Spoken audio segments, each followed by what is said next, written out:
Now I'm just going to take you into our bank reconciliation. So if you've got items to reconcile, so these are your bank statement lines that are coming into your bank account, then this is the first place that you're going to go, and this is probably where you're going to spend most of your time if you are going to be recording all of your expenses and all of your sort of income that you're receiving.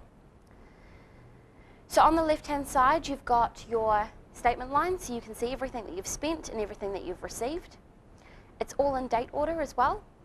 And on the right is what you're recording in Xero there. So does anyone know what the green matches mean? Yep. Absolutely. So if you've entered an invoice in Xero already, then it's going to look at the bank statement lines that you've received from your bank account, from your bank feeds, and it's going to match it. Now it's really important to note that if you do have a particular invoice that you've created in Xero, to not use the create option, because otherwise you're going to have duplicates.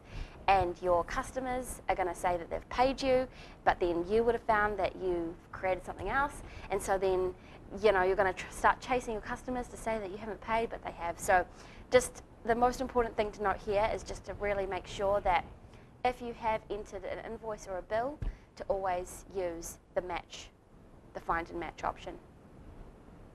So I'm going to quickly go through now and just hit OK, and that's going to match that bank feed, that bank statement line, with my invoice. Now another thing that you can do, so you can create transactions. That's if you haven't entered an invoice or a bill in Xero. So let's say this is for Smart Agency. The contact, for example, was the agency.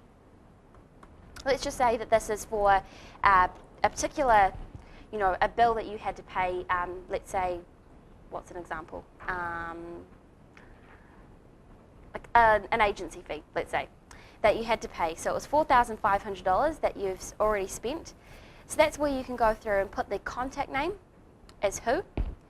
The what is the account code. So that's just where it's going to be categorized in your reports. So let's say, for example, if this was a fee to you, you can just say that this was to do with, if this was your accounting fee, for example, you had to pay $4,500 for your accounting fee, you can put that to there.